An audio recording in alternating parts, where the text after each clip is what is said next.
Comme la paracha de Vayakhel que nous lisons cette semaine, et au début de la paracha, nous lisons la première mitzvah qui est relatée et rapportée dans la paracha de cette semaine, c'est la mitzvah de Shmirat Shabbat, le respect du Shabbat. Puis après, la paracha nous parle un peu des éléments, encore une fois, de tabernacle, du sanctuaire. Alors que dans la paracha de Kitissa, la mitzvah de respecter le Shabbat, de Shmirat Shabbat, elle est rapportée justement presque au milieu de la paracha de Kitissa, juste après les mitzvot du tabernacle. Pourquoi donc cette différence des deux commandements du Shabbat dans les deux parachutes? Première question. Deuxième question que nous allons traiter dans notre commentaire, c'est quel est le lien, le parallèle qu'il y a entre la Shmirat Shabbat, le respect du Shabbat, et le tabernacle. Pourquoi donc la Torah nous a amené dans les deux parachutes la mitzvah de Shmirat Shabbat au milieu de la construction du tabernacle? Donc la réponse à la première question est la suivante.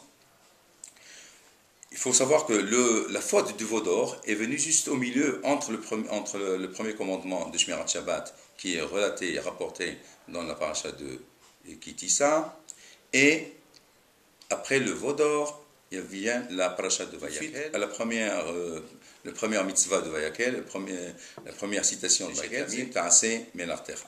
Pourquoi donc? Parce que la Torah veut nous enseigner que cette faute du veau d'or, elle a suffi pour éloigner Am Israël d'Akadosh Baruch Hu. Donc, alors que la mitzvah du Shabbat, le but de la mitzvah du Shabbat, c'est de ramener et de rapprocher Am Israël à Akadosh Baruch Hu, la faute de Vodor, elle a suffi d'éloigner Am Israël d'Akadosh Baruch Hu. Et donc, après la faute du Vodor, il faut réparer cette faute d'ailleurs, il faut faire tchouva et retourner vers Hachem. Donc il faut de nouveau passer par le respect du Shabbat pour réparer ce qui a été détruit.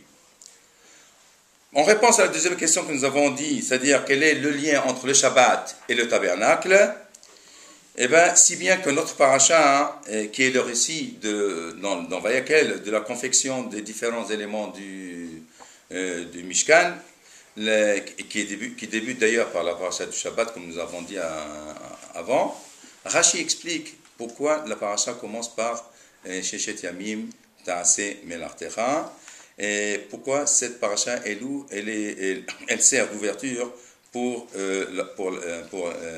avant de nous enseigner les différents éléments du Mishkan. Et bien Rashi explique que cette raison-là, c'est pour nous enseigner que le Shabbat, il sera interdit d'effectuer des travaux, même pour construire le Mishkan. C'est-à-dire, lorsqu'arrive le Shabbat, il faut s'arrêter de construire le Mishkan. Quelle est donc la raison, d'après Rashi, qui nous permettrait de croire, a priori, qu'il est possible de transgresser le Shabbat pour construire le sanctuaire, a priori? Eh bien, pour expliquer ce Rashi-là, il faut dire la chose suivante, il faut donner une introduction et expliquer quelle est la dimension du Shabbat, quelle est la dimension du tabernacle. Le Shabbat, c'est la dimension du temps. Veshameru ben Israël, Bayom HaShevi'i, Shabbat, Vayin Nafash. C'est la dimension du temps. Alors que le tabernacle, le Mishkan, est un témoignage, c'est la dimension de l'espace.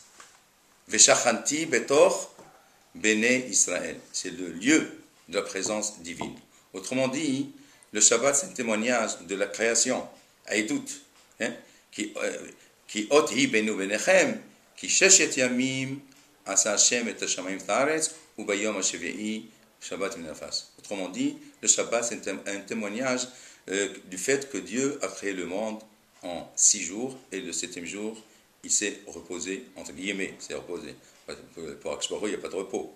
Il n'y a pas de fatigue, il n'y a pas de repos, bien sûr. Donc, et depuis lors, Akadosh Baruch Hu, il dirige le monde. C'est ça le témoignage du Shabbat. Le Mishkan, comme on l'a dit, c'est le lieu de la présence divine. Veshachanti betor bene Israël. c'est la présence divine sur terre, à la Haaretz Hazot. On aurait pu penser donc que le Shabbat peut être repoussé devant la construction du Mishkan. Que si le Shabbat arrive, il peut être repoussé et c'est qu'on peut construire, on peut faire tous les travaux nécessaires pour construire le Mishkan.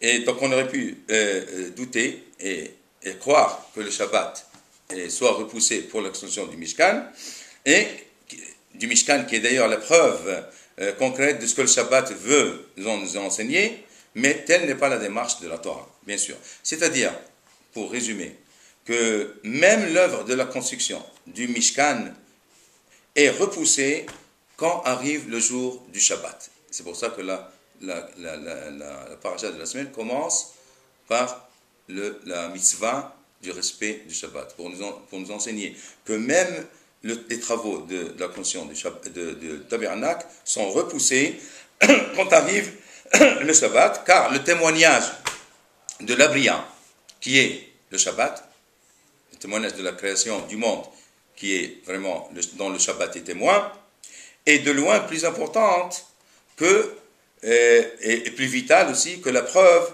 de l'ashgaha, de la présence divine, qui est insinuée par le Mishkan. C'est-à-dire que le Shabbat, qui est le témoignage de la création du monde, dépasse de plus le témoignage de la présence divine dans ce monde. Shabbat Shalom.